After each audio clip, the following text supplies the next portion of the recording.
केवल पढ़ने के लिए। ई बुक्स एक परिचय।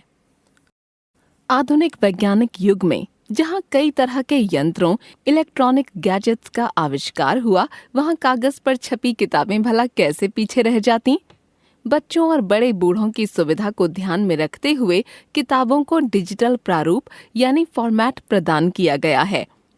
दूसरे शब्दों में कहें तो आज के सूचना तकनीकी युग में ई बुक्स का प्रचलन बहुत बढ़ गया है। ई पुस्तकें भी प्रिंटेड पुस्तकों के समान ही होती हैं। इनमें इंडेक्स, पेज संख्या, ईमेल, ग्राफिक्स आदि होते हैं। अंतर केवल इतना होता है कि इन पुस्तकों की अध्ययन सामग्री, चित्र आदि डिजिटल रूप में उपलब्ध होते हैं। इसे मोबाइल या कंप्यूटर की स्क्रीन पर पढ़ा जा सकता है।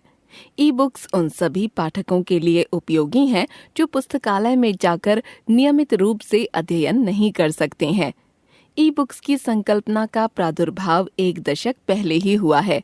हर व्यक्ति आज अपने विषय से संबंधित सटीक एवं नवीन सूचना तुरंत प्राप्त करना चाहता है और वर्तमान में सूचना एक संसाधन का रूप ले चुकी है। पुराने जमाने में किताबों के छपने और वितरण में बहुत समय लग जाता था, पर ई प्रकाशन होने के कारण सूचना का आदान प्रदान बहुत ही सुगम सुलभ हो गया है।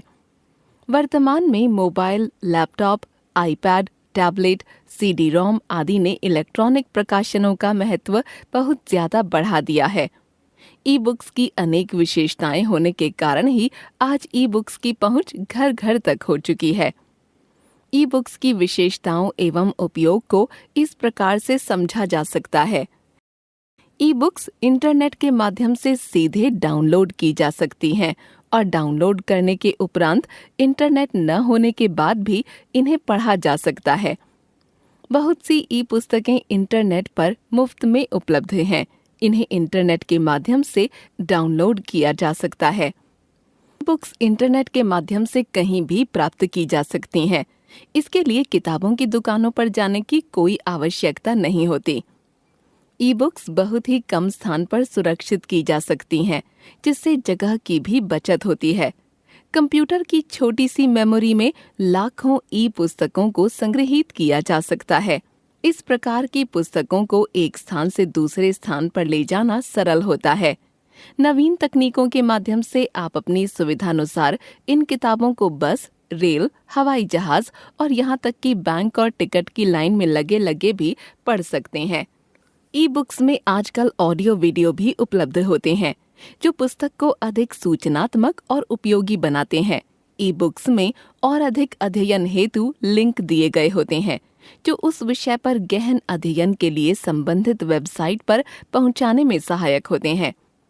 ई बुक्स के प्रिंट आउट भी लिए जा सकते हैं और इनके ई फॉर्मेट्स को लंबे समय तक सहेज कर रखा जा सकता है। एक ई बुक को ईमेल एवं अन्य इलेक्ट्रॉनिक संचार माध्यमों द्वारा कई व्यक्तियों को भेजा जा सकता है, जिससे एक समय में एक से अधिक उपयोगकर्ता इस प्रकार के प्रकाशनों का लाभ उठा सकते हैं। ई बुक्स को पढ़ने के लिए आज अनेक ई बुक रीडर बाजार में आ गए हैं, जिन्होंने ई रीडिंग को और भी सरल बना दिया है। यूं तो आज कई लोग ई बुक्स प्रयोग करते दिखाई पड़ते हैं, पर यह भी सच है कि ई बुक्स का उपयोग करने से हजारों टन कागज की बचत की जा सकती है। हम सभी जानते हैं कि कागज वृक्षों से बनता है और ई बुक्स पर्यावरण के हित में भी है। इस प्रकार हम ई बुक्स की उपयोगिता को बढ़ावा देकर पर्यावरण को और अधिक हरा भरा और खुशहाल बना सकते हैं। कंप्यूटर की महिमा। नहीं चाहिए मुझको ट्यूटर, माँ मुझको ला दो एक कंप्यूटर। कंप्यूटर में ज्ञान है सारा, यह है सारे जग से न्यारा।